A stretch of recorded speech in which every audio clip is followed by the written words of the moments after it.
नमस्कार, मेरा नाम आलोक है। आप लाइव स्ट्रीज देख रहे हैं। अगले साल लोकसभा चुनाव होने हैं और उनकी तैयारियों में अब महागठबंधन के तमाम नेता जुट चुके हैं। आपने देखा पिछले महीने 23 जून को बड़े बड़े विपक्षी नेताओं को पटना बुलाया गया, बैठक हुई और अब अगली बैठक बेंगलुरु में होनी है 17-18 जुलाई को। हमारे साथ सीनियर जर्नलिस्ट गणेश्वर जी मौजूद हैं। गणेश्वर जी, आज बात करेंगे राजद सुप्रीमो लालू प्रसाद यादव की। लालू प्रसाद यादव जिनकी बोली की हुंकार से उनके विरोधी चित्त हो जाया करते थे। हालांकि पिछले साल उनका किडनी ट्रांसप्लांट हुआ, अभी वो अस्वस्थ हैं। आज ही आपने देखा जब वो पटना एयरपोर्ट से दिल्ली जा रहे थे, उन्होंने काफ़ी कुछ कहा। कल भी 27वें स्थापना दिवस पर पार्टी कार्यालय पहुंचे, इस समय जब तेजस्वी यादव बिहार में मौजूद नहीं है। आपको लगता है कि लालू प्रसाद यादव की उपयोगिता है या वो कितने प्रासंगिक हैं? 1990 के दशक से आप देख रहे हैं, कई मुकदमे भी झेले, जेल भी गए, राबड़ी देवी को मुख्यमंत्री बनाया। अभी भी उतने प्रासंगिक हैं लालू प्रसाद यादव जितने पहले थे? 2024 के चुनाव के मद्देनजर हम आपसे ये पूछ रहे हैं। देखिए आलोक, आपके सवाल का जवाब दें इसके पहले एक भूल सुधार चाहते हैं। जो रात को 8:30 बजे का कार्यक्रम लेकर आते हैं जी। कल जब हम जेडीयू के टिकटों की चर्चा कर रहे थे तो हमसे एक भूल हुई, आपने सुधार करने की कोशिश की थी। हमने कह दिया था कि 2019 में अररिया में जेडीयू का उम्मीदवार चुनाव हारा था। देखिए, किशनगंज में जेडीयू के मुसलमान उम्मीदवार चुनाव हारे थे। तो यह खेद है, मुझसे भूल हुई, माफी चाहता हूं अपने दर्शकों से। अब आपके सवाल के जवाब पर आ लालू यादव देखिए, लालू यादव ने आज भी कहा कि हम बंगलोर जाएंगे और केंद्र की सरकार को चित कर देंगे। कल भी उन्होंने कहा उखाड़ के फेंक देंगे नरेंद्र मोदी। उखाड़ के फेंक देंगे, ठीक है। देखिए, लालू यादव 1990 में मुख्यमंत्री बने। इसके पहले 1990 के पहले वे नेता प्रतिपक्ष बन गए थे कर्पूरी ठाकुर के निधन के बाद। और आपने अभी सुना भी कि जब नीतीश कुमार की जिंदगी पर किताब का लोकार्पण हो रहा था तो उन्होंने कहा कि मुझे नेता प्रतिपक्ष बनाने में नीतीश कुमार की भूमिका थी और मुख्यमंत्री बनाने में भी नीतीश कुमार की भूमिका थी। देखिए, जो आपका सवाल है, मुझे लगता है कि आप ये समझना चाहते हैं कि क्या आज भी बिहार में लालू यादव के नाम पर यस, लालू यादव के नाम पर नो, यही राजनीति चलती है। वही जलवा है। लालू यादव जिंदाबाद, लालू यादव मुर्दाबाद, लालू यादव हाँ, लालू यादव ना। तो देखिए, यह बिल्कुल सत्य है। 1990 के बाद राजनीति लालू यादव के इर्द गिर्द ही घूमती रहती है और एक ओर लालू यादव का प्रेम दिखाया जाता है, दूसरी ओर लालू यादव का भय दिखाया जाता है। देखिए, 1990 में नीतीश कुमार के सहयोग से मुख्यमंत्री बने लालू यादव, लेकिन आपको याद होना चाहिए कि 1995 का विधानसभा चुनाव आने के पहले ही नीतीश कुमार अलग हो गए थे और लालू यादव के खिलाफ विद्रोह की आवाज उन्होंने उठा दी थी। 1995 का चुनाव नीतीश कुमार ने लड़ा समता पार्टी के सिंबल पर, लेकिन उनके साथ बीपीपा भी थी, आनंद मोहन की पार्टी, माले भी थी, लेकिन कोई सफलता नहीं मिली। मुंह के बल गिरे थे क्योंकि लालू यादव को प्रचंड बहुमत मिला था। 2000 में भी आपने देखा कि जोर तोड़ से ही सही लालू यादव की वापसी हुई, ठीक है। और आगे आपने 2005 भी देखा, हालांकि बीच में नीतीश कुमार 7 दिन के लिए मुख्यमंत्री बने थे। हाँ, ठीक है, तो वापसी हुई ना कांग्रेस के सहयोग से। तो 2005 में आपने देखा कि 2 चुनाव हुए, लालू यादव जिंदाबाद, लालू यादव मुर्दाबाद। नीतीश कुमार ने बहुत संघर्ष किया और नीतीश कुमार को संघर्ष में सफलता 2005 के दूसरे चुनाव में मिली। अब देखिए, नीतीश कुमार क्यों सफल हो गए तब? नीतीश कुमार इसलिए सफल हो गए कि वे लालू यादव की जाति के नहीं थे। नीतीश कुमार इसलिए सफल हो गए कि उनके साथ भाजपा जुड़ गई। नीतीश कुमार इसलिए सफल हो गए कि उनके साथ सवर्ण वोटर जुड़ गए। नीतीश कुमार इसलिए सफल हो गए क्योंकि उनके साथ कुर्मी कोरी लव कुश समीकरण जुड़ गया। नीतीश कुमार इसलिए सफल हो गए क्योंकि लालू यादव से जो आक्रांत लोग थे, जो परेशान लोग थे, जो जंगल राज कहते थे, वे सभी नीतीश कुमार को नेता मान लिए। लेकिन आप 2010 के विधानसभा चुनाव को देखिए। 2005 में राबड़ी देवी लालू यादव की सत्ता खत्म हो गई। 2010 में 2005 से जो 2010 का कार्यकाल है वह नीतीश कुमार का कार्यकाल कहा जाता है गोल्डन ईयर है, ठीक है ना, गोल्डन पीरियड। हाँ, गोल्डन पीरियड है, स्वर्णिम युग है। उन्होंने बहुत सारे काम किए और बिहार में परिवर्तन भी दिखाई पड़ा। लेकिन जब 2010 का चुनाव आया जिसमें नीतीश कुमार को प्रचंड बहुमत मिला, तो नीतीश कुमार ने विकास कार्यों का उल्लेख तो किया, लेकिन 2010 के बिहार विधानसभा के चुनाव में भी मुद्दा लालू की वापसी का डर रहा कि लालू कहीं वापस ना आ जाए। ठीक है। और देखिए 2015 आते आते 2014 में नीतीश कुमार ने कोशिश करी अकेले लोकसभा चुनाव लड़ने का, नहीं सफलता मिली, नरेंद्र मोदी से अलग हुए। तो 2015 आते आते क्यों मैं कहता हूं कि लालू यादव यस, लालू यादव नो, लालू यादव जिंदाबाद, लालू यादव मुर्दाबाद। 2015 आते आते नीतीश कुमार फिर से लालू यादव के साथ हो गए, महागठबंधन की सरकार बनी। और जब नीतीश कुमार, लालू यादव, कांग्रेस, तो लड़ना किसको था? बीजेपी को। तो 2015 के चुनावी नारे को देखेंगे, 2015 की चुनावी सभाओं को देखेंगे, बीजेपी के नेताओं का भाषण सुनेंगे, प्रधानमंत्री नरेंद्र मोदी समेत, तो आपको यह दिखेगा कि 2015 के बिहार विधानसभा चुनाव में भी भाजपा ने लालू यादव की वापसी का डर दिखाया और जीत हासिल करने की कोशिश की, लेकिन सफलता महागठबंधन को मिली। हाँ, सफलता महागठबंधन को मिली। तो 2015 में भी फिर आपको मालूम है 2017 में नीतीश कुमार फिर से वापस चले गए एनडीए में। ठीक है। तो 2019 का लोकसभा चुनाव आया। 2019 का जब लोकसभा चुनाव आया, जो पिछला लोकसभा चुनाव है, नरेंद्र मोदी की सभाओं को देखें आप, अमित शाह की सभाओं को देखें या बीजेपी के दूसरे नेताओं की सभाओं को देखें, आप ये महसूस करेंगे कि शुरुआती सभाएं जो इतिहास गवाह है वो सासाराम लोकसभा क्षेत्र और उन क्षेत्रों में हुई। तो 2019 के लोकसभा चुनाव में नरेंद्र मोदी, अमित शाह पहले तो केंद्र की योजनाओं, प्रधानमंत्री नरेंद्र मोदी की सफलता के बारे में चर्चा करते रहे, लेकिन जब लगा कि काम इससे नहीं बन रहा है तो फिर से 2019 के चुनाव का एजेंडा बिहार में बदल गया। लालू यादव की वापसी का डर बीजेपी ने दिखाया। तो ये सारी स्थितियां, परिस्थितियां जो बिहार में है वह इस बात को जाहिर करती है कि लालू यादव जिंदाबाद, लालू यादव मुर्दाबाद, यही दो पक्ष हैं। तो देखिए, अब यदि आप व्यक्तियों के उदाहरण से समझना चाहेंगे, अभी से कुछ देर पहले आप रंजन प्रसाद यादव की चर्चा कर रहे थे। जेडीयू से जीते भी थे चुनाव। नहीं, वही मैं बात कर रहा हूँ।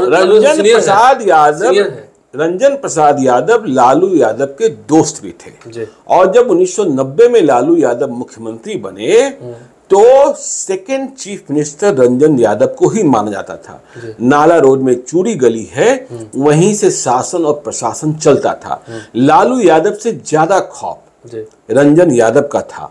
ठीक है। तो एक समय ऐसा भी आया कि रंजन यादव लालू यादव के खिलाफ हो गए और ऐसा लगने लगा कि रंजन यादव लालू यादव की पार्टी को तोड़ देंगे। ठीक है ना, और टूट हो जाएगी। लेकिन क्या हुआ? रंजन यादव तोड़ नहीं पाए, क्योंकि राजनीति दो ही धारा में है, लालू यादव का समर्थन, लालू यादव का विरोध। तो रंजन यादव जब विरोधी हुए तो वे कहां पहुंचे? नीतीश कुमार की शरण, जेडीयू के पास, और जेडीयू के सांसद बने। फिर 9 में, फिर आपको पता ही है कि वे, जब जेडीयू अलग होकर लड़ी तो वो हार गए। हार गए। वहां पर मीसा भारती भी लड़ी और रामकृपाल यादव भी चुनाव लड़े, और इसके बाद वे बिल्कुल कहते हैं गौन हो गए। ठीक है ना, अभी फिर से उम्र भी हो गई। हाल ही में नीतीश कुमार गए थे उनके घर। हाँ, अब देखिए लालू यादव जब जेल गए चारा घोटाला में, तो ऐसा लगने लगा कि साधु यादव और सुभाष यादव ही सब कुछ है। राबड़ी देवी, राबड़ी देवी कहने को चीफ मिनिस्टर हैं, और जैसा साधु यादव चाहेंगे, सुभाष यादव चाहेंगे। मंत्रियों का दरबार भी इनके यहाँ ही लगता था, विधायक भी इनके यहाँ ही पहुंचते थे, एसपी डीएम की पोस्टिंग भी इनके यहाँ से होती थी। तो वक्त आया जब साधु यादव, सुभाष यादव को लालू यादव ने किनारा किया। लोग कहने लगे कहीं ये पार्टी न तोड़ दें, लेकिन कहां पहुंच गए यह आपको पता है। दोनों गौन है, कोई छुपा भी नहीं। हाँ, कोई छुपा नहीं है। आप पप्पू यादव की ही बात कर लीजिए। पप्पू यादव जब कभी सफलता हासिल किए हैं तो वे लालू यादव के इर्द गिर्द पहुंचकर ही सफलता हासिल किए हैं। एक उदाहरण छोड़ दीजिए तो अब आप देख रहे हैं 2023 में भी, आगे 2024 का चुनाव, अभी मुलाकात भी किया जाता है। हाँ, तो अब कहने लगे हैं कि लालू यादव पिता की तरह हैं। तो फिर से पप्पू यादव ने भी अपनी पार्टी बनाई, जनाधिकार पार्टी, आज भी है। हाँ, आज भी है। ठीक है ना। तो लालू यादव के विरोध और समर्थन, आप इनको छोड़िए, सबसे बड़ा उदाहरण लीजिए शरद यादव। शरद यादव जेडीयू के अध्यक्ष रहे, केंद्रीय मंत्री रहे, पहले से। केंद्रीय मंत्री रहे, लेकिन उन्होंने जिंदगी का अंतिम चुनाव किसके सिंबल पर लड़ा? आरजेडी के सिंबल पर आ गए लालू यादव की शरण में, ठीक है, मधेपुरा में। और आज उनके बेटे कुमार शांतनु, हाँ कुमार शांतनु यादव, हाँ कुमार शांतनु यादव इस कोशिश में लगे हैं कि उन्हें मधेपुरा में फिर से टिकट मिल जाए, या फिर जो बिहार विधान परिषद की सीटें खाली होने वाली वहां पर समायोजन हो जाए। तो आप बिहार में यह देखेंगे कि जो टूटने वाले हैं या जो टूटे हैं वे बहुत दिनों तक चल नहीं पाते हैं, ठीक है ना। आप देखिए, अमर शहीद जगदेव प्रसाद का नाम लिया जाता है। कुशवाहा में उनसे बड़े नेता कोई नहीं थे।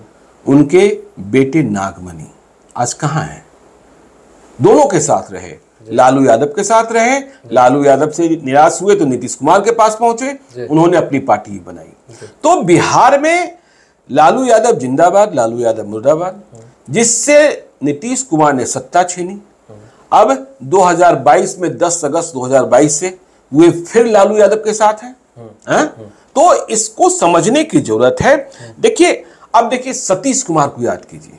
सतीश कुमार वे शख्स हैं जो पटना में जो कुर्मी कोई रैली हुई थी, लव कुश सम्मेलन हुआ था, कुर्मी चेतना रैली, हाँ, उसका आयोजन, लेकिन आज वे गौन है, क्योंकि राजनीति दो धाराओं में रही। बीजेपी आज भी यदि बिहार में अपना सिक्का जमाना चाहती है, आज भी यदि किसी बात का विरोध, देखिए जब महागठबंधन की सरकार बनी तो बीजेपी ने क्या कहना शुरू किया?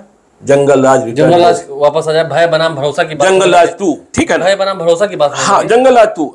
और देखिए वोट जो है ना वो इन्हीं दो, देखिए एक रामविलास पासवान अलग शक्ति बिहार में बनकर उभरे, ठीक है ना। और यदि आप लोजपा के स्थापना काल से 2020 के विधानसभा चुनाव तक के परिणामों को देखेंगे, लोजपा का वोट जो फ्लक्चुएट हुआ है वह 5% से लेकर 11% तक रहा है, ठीक है ना। अब देखिए रामविलास पासवान के निधन के बाद उनकी पार्टी टूट गई। उनके भाई पशुपति पारस 6 में से 5 सांसद लेकर भाग गए। बंगला चुनाव चिन्ह जो था उनका प्यारा वो भी छिन गया और चिराग पासवान अकेले रह गए। लेकिन जमीनी हकीकत क्या है? सांसदों की पार्टी के मुखिया पशुपति पारस है, लेकिन वोटों की ताकत चिराग पासवान के पास। कह सके जो वोटों के मुखिया है, जो वोटों के मुखिया अधिकारी बने, वो चिराग पासवान ही है। वो चिराग पासवान है। अब ये बात बीजेपी भी भापती है। उपेंद्र कुशवाहा का भी देखिएगा, इधर उधर जब हुए हैं किसके साथ नहीं रहे, ठीक है ना। तो राजनीति लालू यादव जिंदाबाद, लालू यादव मुर्दाबाद। अब देखिए इधर के दिनों में मुकेश सहनी ने एक नया स्पेस बनाया है, क्योंकि जब कोई गठबंधन होता है तो मुकेश सहनी की पार्टी विकासशील इंसान पार्टी वीआईपी की चर्चा होती है। तो मुकेश सहनी ने स्पेस कैसे बनाया? देखिए निषाद समाज में पहले भी नेता हुए, लेकिन उन्होंने बिहार को लीड करने की कोशिश नहीं की। उनके पास उतना सामर्थ्य भी नहीं था। तो सहनी समाज, निषाद समाज एक बड़ा वोट बैंक है।